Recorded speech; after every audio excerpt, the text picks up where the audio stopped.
আসসালামু আলাইকুম সবাইকে। কি অবস্থা, সবার কেমন আছেন? তো অনেকে আমার কাছে জিজ্ঞাসা করেন যে আমি ফ্রিল্যান্সিং কিভাবে করতে পারি, আমাকে কিছু গাইডলাইন দাও। আমি তোমার কাছে ফ্রিল্যান্সিং শিখতে চাই। তো আসলে ফ্রিল্যান্সিং, আমরা সবাই ফ্রিল্যান্সিং ফ্রিল্যান্সিং করি। ফ্রিল্যান্সিং জিনিসটা আসলে এইভাবে ফ্রিল্যান্সিং নাম না। ফ্রিল্যান্সিং এটার মানে হলো যে মুক্ত পেশা।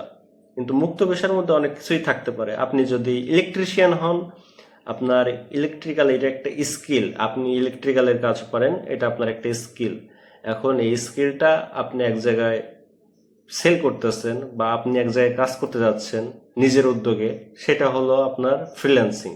তো ফ্রিল্যান্সিং শুধু কম্পিউটারে কাজ এরকম কোনো কিছু না। ফ্রিল্যান্সিং আপনার যে কোনো কাজ হতে পারে। মনে করেন একজন ডেইলি লেবার, সে নিজ উদ্যোগে এক জায়গায় কাজ করতে চায়, সেও একটা ফ্রিল্যান্সার। তো আমরা আসলে বাঙালিরা ফ্রিল্যান্সার ফ্রিল্যান্সার বলে এই জিনিসটা পচায় ফেলছে। তো ফ্রিল্যান্সারের সংজ্ঞা মানে আমরা শুধু বুঝি যে অনলাইনে কাজ করা, ফ্রিল্যান্সিং করা, কম্পিউটারে কাজ করা, এটাই আমরা ফ্রিল্যান্সিং বানাই ফেলছি, ঠিক আছে? তো ফ্রিল্যান্সিং আসলে এটা না, এটাকে আমরা একটা টার্ম হিসাবে নিব। তো এটাকে আমরা একটা স্কিল হিসাবে ধরবো না যে ফ্রিল্যান্সিং আমি শিখবো। এটা ফ্রিল্যান্সিং শেখা এরকম কোনো কিছু না। তো যেটাই হোক, আপনাকে একটা স্কিল শিখতে হবে, তবে যে স্কিলটা আপনি বিক্রি করে টাকা ইনকাম করতে পারবেন। যে কোনো কিছু করে টাকা ইনকাম করার ফার্স্ট স্টেপ হচ্ছে আপনার একটা স্কিল শেখা। ধরেন একটি ইলেকট্রিশিয়ান আপনি ডাকলেন, ডেকে আপনার ঘরের ফ্যান ঠিক করালেন অথবা কোনো সুইচ ঠিক করালেন। করানোর পরে আপনি যে পেমেন্টটা দিলেন, কি জন্য দিলেন? তার স্কিলের জন্য দিলেন। সে আপনার কাজটা করে দিল, তার স্কিল আছে, দক্ষতা আছে, আপনি সেই কাজটা পারেন না, এর জন্য আপনি টাকাটা দিলেন। তো এরকম আমরা যে কম্পিউটারের কাজগুলো করি, কম্পিউটার বিভিন্ন রকমের কাজ আছে। এর মধ্যে হলো data entry, web development and design, graphics design, video editing and digital marketing. তো সবগুলা সেক্টরই ভালো, কোনো সেক্টরের সাথে কোনো সেক্টর মেলানো যায় না আর কি। তো এই সেক্টরগুলোতে আমাদের স্কিল ডেভেলপ করতে হবে, যে যেটা পছন্দ করে। কেউ গ্রাফিক্সে ভালো, কেউ ছবি ভালো আঁকতে পারে, সে গ্রাফিক্স নিয়ে কাজ করবে। তবে এখন অনেক সেক্টর এআই দখল করে নিয়েছে, আর্টিফিশিয়াল ইন্টেলিজেন্স এগুলো দখল করে নিয়েছে। যেমন মনে করেন গ্রাফিক্স ডিজাইন, এটা পুরোপুরি এআই দখলে চলে গেছে ম্যাক্সিমাম। এরপরে কন্টেন্ট রাইটিং, লিড জেনারেশন, এইগুলো এআই এর দখলে। এআই কে আপনি বলবেন, এআই ওর মতো করে দিবে। ভিডিও এডিটিং, এটা ভিডিও আপনি আপনি যেরকম ভিডিও চান সেটা বানাই দেবে। শুধু ডিজিটাল মার্কেটিং সেক্টরটা একটু কমপ্লিকেটেড, এই জন্য এআই এখনো এই পর্যন্ত আসতে পারে নাই। তবে এইটাও হুমকির মুখে। তো কম্পিউটারে যতগুলো স্কিল আছে সবগুলো স্কিল হুমকির মুখে। তবে আমাদেরকে এআই ব্যবহার করে এই স্কিলটাকে আরো কিভাবে উন্নত করা যায় সেটা ভাবতে হবে। তো এআই কে ভয় পেলে চলবে না। তো এআই কে আমাদেরকে কাজে লাগাতে হবে, এআই কে কাজে লাগিয়ে আমাদেরকে কাজ করতে হবে, ভালোভাবে স্কিল অর্জন করতে হবে, তাহলে আমরা কিছু একটা করতে পারবো। আবার স্কিল যখন হয়ে যাবে, স্কিল শেখা একটা প্যারা। যে কোনো স্কিল অর্জন করার মতন কষ্ট আর কোনো কিছু নাই। হ্যাঁ, এই স্কিলগুলো ভালোভাবে 100% অর্জন করার পর এই স্কিলগুলা সেল করা, এই দক্ষতাটা সেল করা যে আরো কি কঠিন, সেটা আপনি এই মাঠে নামলে বুঝতে পারবেন। এই দক্ষতাটা সেল করা কত কঠিন।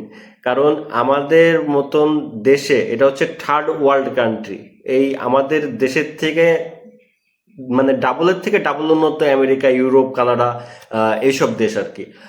তো যাই হোক, তাদের মেন্টালিটির সাথে আমাদের মেন্টালিটি কখনো খাটবে না। তো যখন আপনি আপনার এই কম্পিউটারের এই স্কিলগুলো সেল করতে যাবেন, তখন এই স্কিলগুলো সেল করতে গিয়ে আপনি হাজার হাজার বাধার সম্মুখীন হবেন। মানে আপনার ওই বিদেশি ক্লায়েন্টকে বোঝাতে হবে যে আপনি এই কাজটা ভালো পারেন। আবার এখানে অনেক বিশ্বাস অবিশ্বাসের বিষয় আছে, পেমেন্টের বিষয় আছে, অনেক কিছুই, সব দিক থেকে ঝামেলা। আপনি যে মনে করছেন যে এটা অনেক সহজ, আসলে সহজ কিছু না। এটাতে ধৈর্য ধৈর্য ধৈর্য অ্যান্ড ধৈর্য, ধৈর্য ছাড়া এর মধ্যে কিচ্ছু নাই।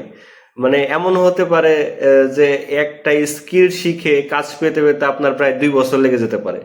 কিন্তু যখন আপনি প্রথম কাজ পাওয়া শুরু করবেন, শুরু করার পর থেকে আপনি ইনশাল্লাহ আর পিছু হবেন না। আপনি বুঝে যাবেন যে আপনার কোন রাস্তায় গেলে আপনি কাজটা পাবেন। আর কাজ করতে করতে আপনার নিজের একটা বোঝা হয়ে যাবে যে আমি কাজটা কিভাবে পেতে পারি। তো আমি এটাই বলছি যে স্কিল বিক্রি করাটা আমাদেরকে আগে শিখতে হবে। আপনি যদি বিক্রি করার স্কিলটা আগে শিখতে পারেন, তারপরে আপনি অন্যান্য দক্ষতা আপনি অর্জন করেন, সমস্যা নেই।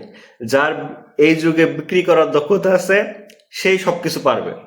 ধরেন আপনি কিচ্ছু পারেন না, শুধু আপনার বিক্রি করার ক্ষমতাটা আছে। আপনি বাইরের দেশের কোনো একটা ক্লায়েন্টকে বুঝিয়ে বা কোনো একটা কোম্পানিকে বুঝিয়ে আপনি আপনার হচ্ছে গ্রাফিক্স ডিজাইন অথবা ওয়েব ডেভেলপমেন্ট সার্ভিস অথবা SEO service, digital marketing service, এগুলো আপনি বিক্রি করছেন।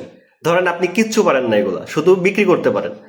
তো আপনি বিক্রি করলেন, ধরেন আপনি $1,000 দাম দিয়ে দিলেন যে আপনি ডিজিটাল মার্কেটিং সার্ভিস দিবেন 1 মাসের জন্য $1,000। তো আপনি কি করবেন, আপনার আশেপাশে দেখবেন অনেক দক্ষতা লোক আছে, এসইওর যে দক্ষতা লোক। তো এদের দিয়ে কি করবেন, এদেরকে বলবেন যে তুমি এই কাজগুলা করো, তুমি এই কাজগুলা করো, এই কাজগুলা দিলাম, এই এই কাজের জন্য তুমি $1,000। আপনি যে $1,000 কাজ পাইছেন এটা আবার বলবেন না। এটা আপনি বলবেন যে আমি তোমাকে একটা প্রজেক্ট দিচ্ছি, তোমাকে $200 কি $100 দিলাম। তো সেই আপনার আশেপাশের ফ্রিল্যান্সার খুশি হয়ে সেটা করে দিবে। তো এই যুগে বিক্রি করার দক্ষতা যার বেশি, সেই সব থেকে বেশি সেল করতে পারবে, সেই সব থেকে বেশি গেইন করতে পারবে। তো সবকিছুর মূল কথা হলো আমাদেরকে বিক্রি করার স্কিলটা ভালোভাবে অর্জন করতে হবে।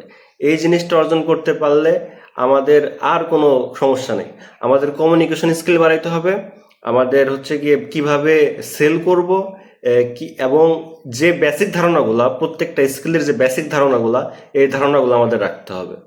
এবং আমরা যে অনলাইন মার্কেট প্লেস দেখি, ফাইবার, আপওয়ার্ক, ফ্রিল্যান্সার.com, কে ওয়ার্ক, এসইও ক্লার্ক, এগুলাতে আসলে কি একটা ধরা বাঁধা থাকে যে আপনি কাজ করলে আপনার কিছু পেমেন্ট কেটে নেবে, 20%, 30% পেমেন্ট কেটে নেবে। ধরেন আপনি $1,000 কাজ করছেন, আপনি পুরো টাকাটা পাবেন না, আপনি হয়তো $700 পাবেন, কিন্তু আপনি তো পুরো $1,000 কাজ করছেন কষ্ট করে। তো সেক্ষেত্রে সব থেকে ভালো হয় এই আপওয়ার্ক, ফাইবার, এগুলাতে সময় না দিয়ে আউটসোর্সিং করে বা ডিরেক্টলি কোম্পানির কাছে কিভাবে পৌঁছানো যায় সেভাবে পৌঁছে ক্লায়েন্টের কাছ থেকে কাজ নিতে হবে।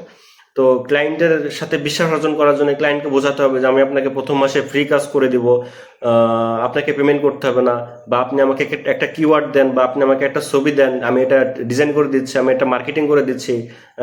একটা মার্কেটিং করার পরে আপনি দেখেন, তারপরে আপনি বুঝে আপনার যতটুকু পেমেন্ট দেওয়ার দরকার, বা আপনারা দুইজন সমঝোতাভাবে যতটুকু পেমেন্ট নেন সেটা নেবেন। তো এইভাবে করাটাই আসলে আমার কাছে ভালো মনে হয়। তো যাই হোক, সবাই ভালো থাকবেন। নেক্সট টাইম অন্য কোনো কথা নিয়ে আসবো, অন্য টিপস নিয়ে আসবো ইনশাল্লাহ। তো আমি ফার্স্ট টাইম কথা বলছি এই ফেসবুকে। যদি ভুল ত্রুটি হয়ে থাকে তাহলে অবশ্যই ক্ষমা দৃষ্টিতে দেখবেন। ধন্যবাদ।